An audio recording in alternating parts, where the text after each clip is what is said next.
From the fires of the Revolution 2500 comes something new and truly independent. Introducing the HTP Independence 210.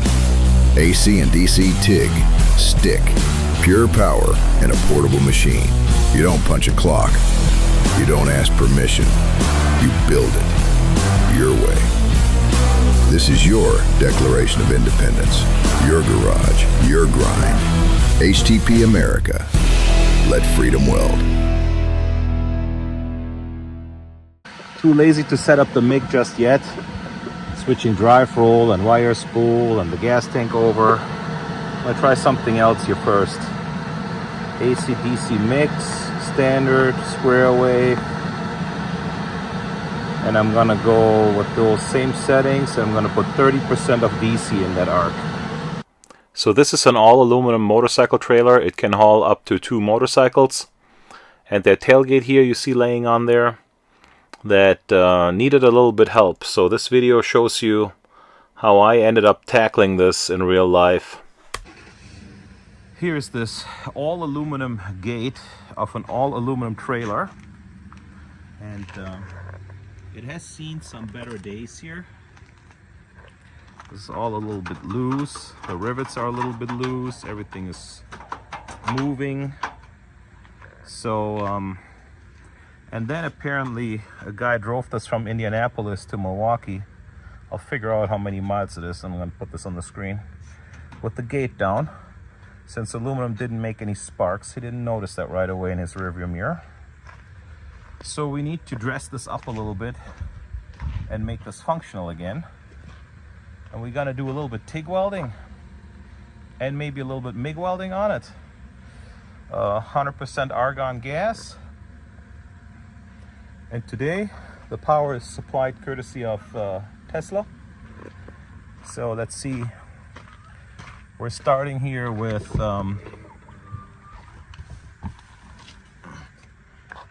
52% battery. Let's see what we have when we're done. Nobody said that the free supercharging had to be used for driving, you know, so we're gonna use this for some welding. Hey chickens, shut up over there. So we have some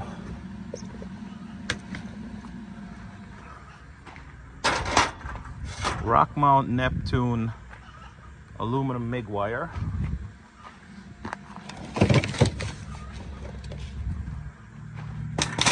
And some rock mount Neptune TIG 3/32. And normally MIG and TIG has very similar chemistry, almost identical, just one is on the roll and one comes in sticks. Hey, shut up over there. So this one here though, the wire, the MIG wire, 40,000 tensile strength, good ductility, good elongation, maybe anodized, excellent color match, avoids porosity, economical and easy to use, we'll see about that. Suitable for a wide range of aluminum alloys, truck frames, bodies, lights, furniture, window frame, door frame, all types of structural aluminum fabrication. Okay, should be used pre-cleaned. We're not going to do that. Use stainless steel brush for cleaning. Well, we have a brush. We're going to write stainless on it with a Sharpie.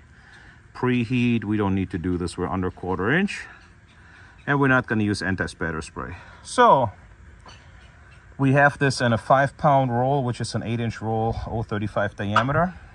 We're going to weld that with argon gas, no pulse. And then we have some TIG stuff here, 34,000. So there must be a different chemical composition somehow. Minimum crack sensitivity, that's good. Wide range of color match, helps avoid porosity. For truck bodies, molds, fixtures, aluminum castings, known for unknown aluminum alloys. That's good. Preheating, when preheating is difficult, this is very difficult out here because I didn't even bring a torch out. Use AC with high frequency and argon or helium gas. Argon we have. Bevel and preheat, now that's it's gonna be lap joint or inside corner joints. We're not gonna bevel that. pure tungsten or zirconiated electrodes, well, we're gonna use serrated. Use stainless steel wire brush. Use wire brush. We can do that. Magnesium we don't have. Blue tip marked. Blue tip marked. So we're good to go. Let's see how this turns out. 2T pedal slider. AC DC. AC. Standard. Square wave. High frequency start.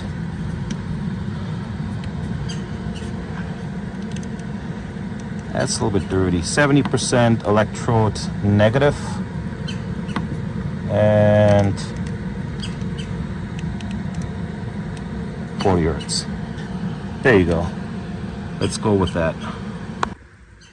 So even though normally I don't use this much for aluminum, but this is an edge quartz cup.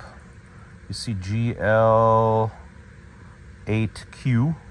So this is a number 8 cup with a triple screen for the laminar flow. I got the gas set at 35. I'm doing this out here in the field in the middle of nowhere. And I need good gas coverage here even with the wind. So we're gonna TIG weld outside. People say it can't be done. We're just gonna do it. We're gonna ignore all this. And then let's see, first we're gonna weld this back together and see what we need to do. And later on, there's some reinforcement strips that gonna go over the top. Customer said he's gonna re-drill the holes himself, so gives him something to do as well.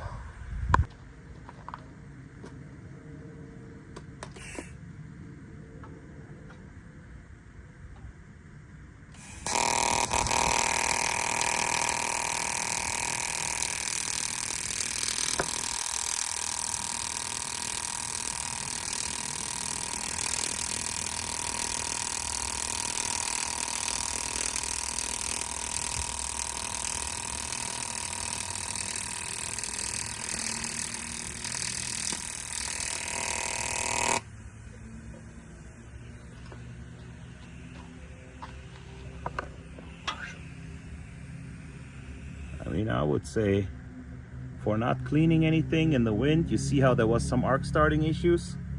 That looks super clean.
Okay, so too lazy to set up the MIG just yet.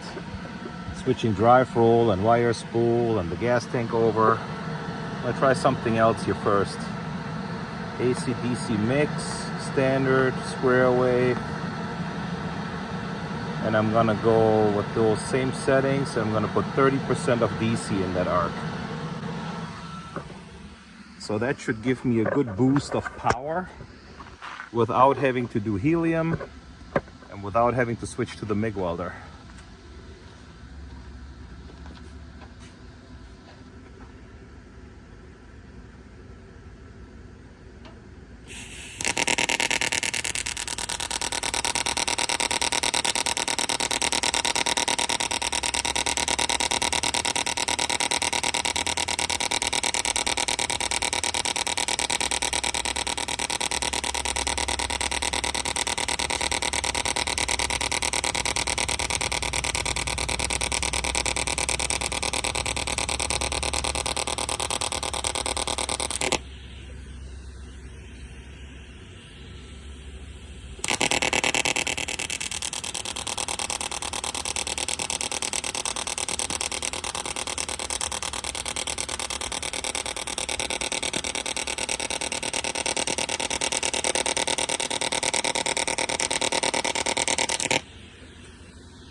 So let's think about this for a second. This was an output of 210 amps, welding this 1/4 inch by 2 inch flat bar onto this 1/8 inch C-channel. So there's a lot of material there in that corner. The material was not preheated, and it did absolutely excellent putting those welds in there. I'll show you a picture here in a second. And it just sipped the electricity off of that Cybertruck. I mean, to run 210 amps and weld 1/4 inch material with absolute ease, and then off this, let's say, electric generator or battery pack, whatever you want to call it, that is absolutely phenomenal. And at the end of the video, I'll show you how much power it really took to weld this entire gate.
Well, this is all done.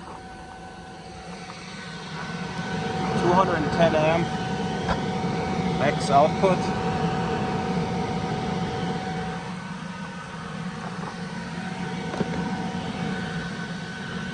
Now let the fan run a little bit.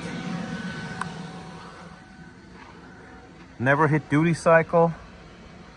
Never had to break out the wire welder to weld this 1/4 inch material here.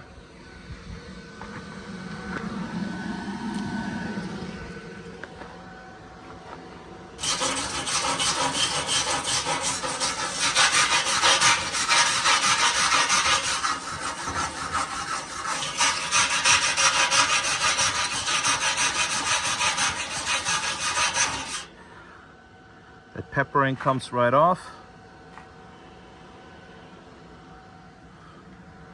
I would say it's done. Customer will drill a hole in there, like somewhere right there, wherever it needs to go, all by himself. And so he can pin it back in. This should be good to go. Let's go deliver it. And then here, let's see this entire welding job.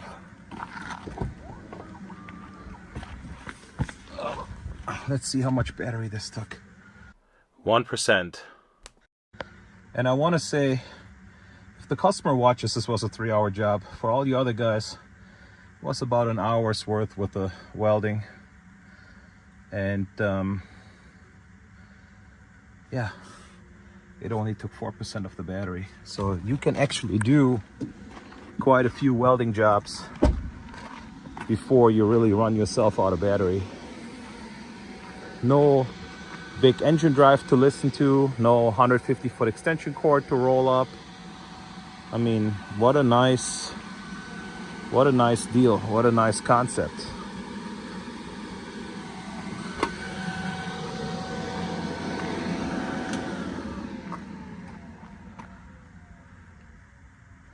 All right, let's go deliver this puppy.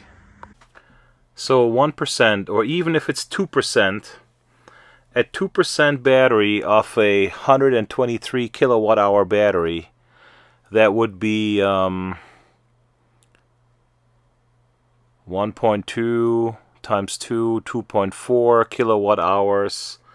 So we're really not talking about much here. We're talking about 50 cents worth of electricity or something like this. But absolutely phenomenal how much we could weld with that little machine, at what output, to do a job like this. So it's really working. It could absolutely be usable in the field for small and medium-sized welding jobs without having to carry a generator, without running yourself out of power.